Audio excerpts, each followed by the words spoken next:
Yo voy a hablar un poco de ética y empresa, de una perspectiva más teórica, pero creo que vamos a cambiar un poco el foco y les voy a explicar por qué. Me gustaría partir con algo que es bastante, que siempre uso esta transparencia, que en el fondo lo que ha pasado en Chile con el PIB per cápita. Y si ustedes tienen, estas son las cifras, que un trabajo muy exhaustivo que hizo Leaders con Wagner, desde 1810 con base 100 hasta el año, ahí justo después del terremoto, año 85.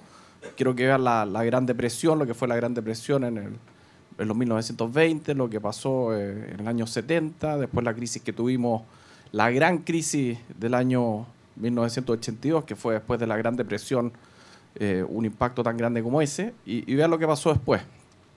Y esto es realmente sorprendente. O sea, el crecimiento, el PIB per cápita de Chile, que ha crecido casi 7 veces en los últimos 28 años, un fenómeno que no tiene parangón en nuestra historia nacional. Vean ese gráfico. Ahora, claro, nosotros los economistas lo sabemos, ¿no es cierto? Ustedes pueden decir esto en términos absolutos, no tiene ninguna importancia que lo hagamos de esa forma, habría que hacer un logaritmo natural, etcétera, etcétera, pero veamos en el fondo qué es lo que ha pasado, la misma comparación con el PIB per cápita respecto a Estados Unidos. Y si se fijan, desde el año 85 en adelante, nuestro PIB per cápita ha crecido respecto al PIB per cápita de los Estados Unidos. Y esto yo creo que es un tema que hay que considerar, porque yo siempre lo he dicho, no hay que ser marxista para darse cuenta que estas mejoras, estas tremendas o impactantes mejoras materiales tienen naturalmente un impacto sociocultural. Y eso es un hecho. Ahora, ¿cómo nos ha impactado? Yo creo que eso es lo que hay que preguntarse. ¿Qué es lo que ha pasado en estos últimos años y qué es lo que estamos viviendo? Y por eso yo creo que es importante hablar un poco, y esto es lo que quería mencionar antes de hablar un poco de una perspectiva más teórica de lo que es la ética y los negocios, de qué es lo que es la base de la economía.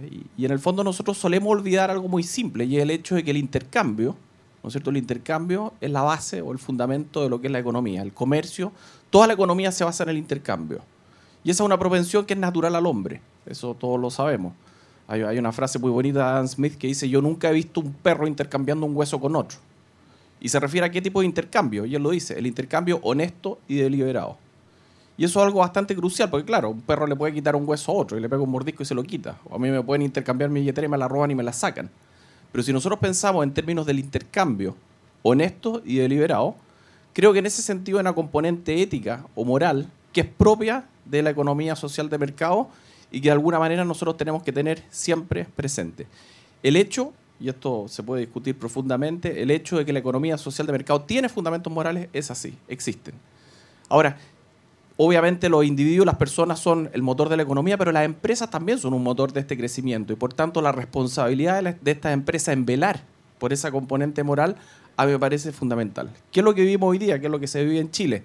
Con todo este crecimiento económico, donde tenemos una ciudadanía mucho menos tolerante, más exigente, lo hemos visto en los últimos años, el tema de los abusos y esta sensación térmica que existe del MEC, que creo que ¿quién creó esto? Creo que fue el Quique, no me acuerdo. Esto me están cagando.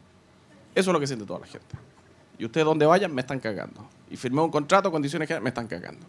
Esa es la sensación de abuso, la sensación térmica que se está viviendo hoy en Chile. Yo creo que esto es importante destacarlo porque es una realidad. Y esto tiene que ver mucho, se ve en las comunidades, se ve en los clientes, se ve en la relación de la empresa.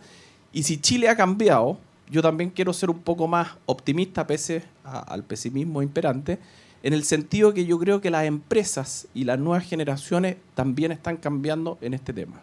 Yo creo que hoy día hay mucho más conciencia de estas cosas. Yo siempre he hablado de una cultura de los 80 y los 90, yo creo que eso está cambiando. Y uno lo ve diariamente en que hay ciertos cambios que se están produciendo en esta dirección. Y ahora quiero llevarlo un poco, bueno, y hablar un poco de lo que es la ética. Acá en Chile siempre ha existido y todos, bueno, dicen lo legal, ¿no es cierto?, es lo moral. Y es cierto, ¿no es cierto?, las leyes, en el fondo, a Eugenio que le gusta Darwin también, las leyes vienen un proceso evolutivo, ¿no es cierto?, las personas tienen ciertos acuerdos, consensos respecto a lo que es correcto, lo que es bueno, etcétera, etcétera, y van evolucionando las leyes. Las leyes siempre van evolucionando. Y las leyes tratan de hacer un reflejo de las normas morales o las normas de conducta de las personas.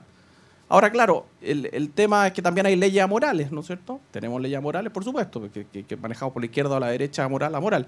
¿Y han existido leyes inmorales? También, y eso lo sabemos, ¿no es cierto? Platón y Aristóteles defendían el infanticidio, y eso hoy día lo consideraríamos inmoral. y hay una serie de leyes, el apartheid en Sudáfrica, etcétera, que son inmorales desde cualquier perspectiva. Y aquí voy con esto, de que en el fondo hay que tener conciencia, y esto yo creo que también es un tema de cambio cultural, de que las leyes no necesariamente son un fundamento moral. De que algo sea legal no justifica el hecho de que sea ético. Ahora, en la ética de los negocios, en la relación de las empresas con la comunidad, que es el tema que se discute ahora, existe desde una perspectiva filosófica una gran contraposición entre dos grandes vertientes, si ustedes quieren decirlo, de la moral. Y esta idea de que los fines son los fines que se deben perseguir, o son ciertas acciones para alcanzar los fines sobre las cuales nosotros nos tenemos que preocupar. Y esto pasa a nivel individual, a nivel de empresa, pasa en la moral en general. Este es el famoso dilema que dice, ¿ponemos el peso dónde? ¿En las consecuencias o en las intenciones? ¿Son las intenciones, las buenas intenciones, las que nos llevan a tener algo bueno, o son las consecuencias las que nos tenemos que fijar? Y estas son dos grandes corrientes morales que han existido, ¿no es cierto?, en la tradición filosófica, y que están representadas por dos grandes personas, que después quiero irme un poco a la empresa. Yo pido disculpas por ser un poco teórico, pero creo que, bueno, Bentham, por un lado, el padre del utilitarismo. Él es representante de esta teoría que se llama el utilitarismo. Él parte de la base de que los hombres persiguen el placer y evitan el dolor, que es algo muy antiguo, epicúreo, etc. Y él es el fundador del utilitarismo. Bueno, ahí está en la Universidad de Londres, ¿no es cierto? Él está embalsamado. Hasta hace poco lo llevaron a los consejos y él se sentaba en la cabecera, como son los ingleses. ¿No sé? Pero ahora está la entrada, ustedes pueden entrar. ¿No es cierto? Es como que el Adolfo Ibáñez tuviera un Adolfo ahí embalsamado, y es el cuerpo de Bentham de verdad. Y él pidió que así fuera, ¿ya? Creo que hace el cuerpo de Bentham. Entonces, cuando se gradúan los alumnos, entonces se ponen al lado de él y qué sé yo. Pero ¿cuál es el punto del utilitarismo? El utilitarismo tiene una tremenda influencia en el pensamiento occidental y una tremenda influencia en la economía. La economía tiene sólidos fundamentos utilitaristas. El hedonismo, esta idea de que perseguimos el placer y evitamos el dolor. La idea de que se maximiza la utilidad, parte del supuesto que somos todos iguales, y que la sociedad, así como los individuos maximizan su utilidad, la sociedad maximiza la utilidad agregada. ¿Cuál es el punto fundamental del utilitarismo? Es buscar la mayor felicidad del mayor número. Y esto se aplica en políticas públicas, se aplica en economía. La economía neoclásica, para todos los que estudian economía, desde que se creó el concepto de utilidad marginal, es básicamente utilitarista, ¿ya? ¿Y dónde pone el foco el utilitarismo como corriente moral, como filosofía moral? En las consecuencias, en los resultados. Este es el mejor resultado, vamos en esa dirección. Ese es el punto fundamental. Y hay otra corriente moral que es la kantiana. Y la kantiana no pone el énfasis en las consecuencias, y lo voy a caricaturizar un poco, sino que lo pone en las intenciones, ¿ya? El argumento kantiano es que básicamente el valor de una acción no está necesariamente dada por los resultados, ¿ya? Y esto es algo bastante obvio, ¿no es cierto? Porque muchas veces, y este es el dilema, el camino al infierno está pavimentado buenas intenciones por un lado, o la mano invisible de Adam Smith interpretada como que produce el beneficio general a partir del interés egoísta de los individuos. Es todo ese debate, ¿no es cierto?, que está presente desde el siglo XVIII, XIX, también el XX y también hoy día. Entonces él parte de la idea de que son las intenciones las que determinan, de alguna manera, el que una acción, no una consecuencia, sea moralmente aceptable. Y esto produce una serie de problemas, ¿no es cierto? Porque, por eso mismo que decía yo, el camino al infierno está pavimentado buenas intenciones. Hubo una serie de debates en esa época respecto a las mentiras piadosas, por ejemplo. Y estos son, lo pongo esto porque son dos grandes dilemas morales. En el caso de Kant, lo pone en el individuo, en la acción previa, en la voluntad. La voluntad para hacer algo bueno es racional. Ese es todo el punto. Y él habla de este imperativo categórico y dice que la ley moral es el imperativo categórico, que es la ley universal, la ley moral universal. ¿Y cuál es la máxima? Actúa solo de acuerdo a aquellas máximas que constituyan una ley universal.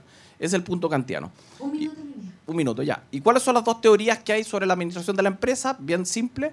Lo que se llama el stakeholder theory, que es lo que está vigente hoy día, que es esta idea de que la corporación está en un entorno de stakeholders, que son los accionistas, la comunidad, los clientes, los empleados, los proveedores, ¿no es cierto?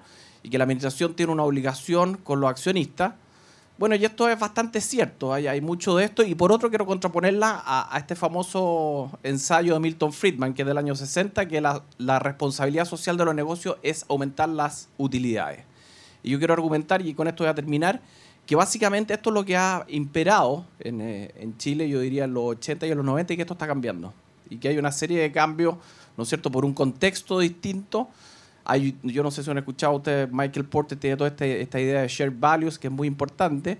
Y en ese sentido yo quiero poner una nota optimista en términos de que la relación con las empresas, aunque a veces pueda ser a palos, está cambiando. Ese es el punto. Gracias, Leonida. Jorge.